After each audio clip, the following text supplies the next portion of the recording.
Imagine having a personal assistant that never sleeps. That's artificial intelligence for you. It's like a sponge, absorbing data, learning patterns, and making predictions or decisions.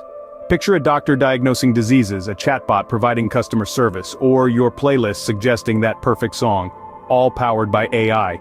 But here's where it gets interesting. AI isn't copying human intelligence.